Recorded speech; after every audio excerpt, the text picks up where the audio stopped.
طلاق دینے والا شخص عموماً کہتا ہے کہ میں نے غصے میں طلاق دے دی تھی، تو کیا غصے میں طلاق ہو جاتی ہے؟ ہو جاتی ہے۔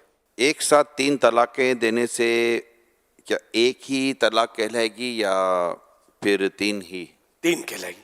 پریگننٹ عورت جو ہوتی ہے کیا ان کو طلاق دینے سے طلاق ہو جاتی ہے؟ ہو جاتی ہے۔ 3 طلاق دی تو کیا اب 60 مسکینوں کو کھانا کھلانے سے طلاق کا مسئلہ حل ہو جائے گا؟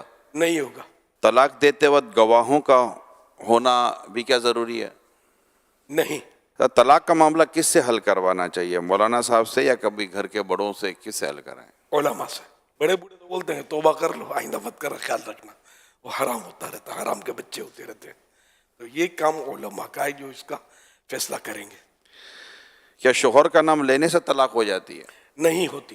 اگر کہ میں نے تو مذاق میں طلاق دی، تو کیا مذاق میں طلاق ہو جائے گی؟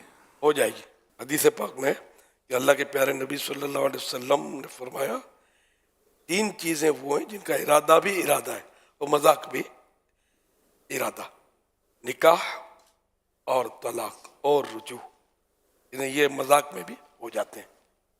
رجوع مانے طلاق کو واپس لینا، اور میرات المناجی میں یعنی ارادتاً بولے تو بھی واقع ہو جائیں گی، اور مذاق دل لگی سے کہے یا ویسے اس کے منہ سے نکل جائے یا کسی اور زبان میں بولے جس سے وہ واقف نہ ہو، بہرحال یہ کلمات اس کے منہ سے نکل جائیں، یہ چیزیں واقع ہو جائیں گی یعنی ہو جائیں گی، بشرطے کہ دیوانگی یا نیند میں نہ کہے، بیداری و ہوش میں کہے۔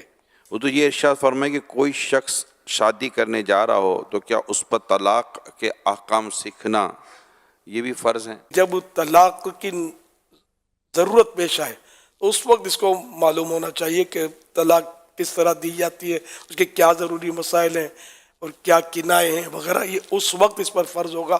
ایڈوانس میں یعنی نکاح کرنا چاہتا ہے تو اب اس کو اس وقت سیکھنا یہ فرض نہیں ہوگا، بہتر یہی ہے کہ وہ سیکھ لے، کیونکہ کچھ پتہ نہیں کہ کب مطلب انسان ہے اس کا ذہن تبدیل ہو جائے یا غصہ آ جائے یا کچھ بھی ہو جائے، وہ طلاق کی نوبت آ جائے تو اب وہ سیکھنے کیسے بیٹھے گا؟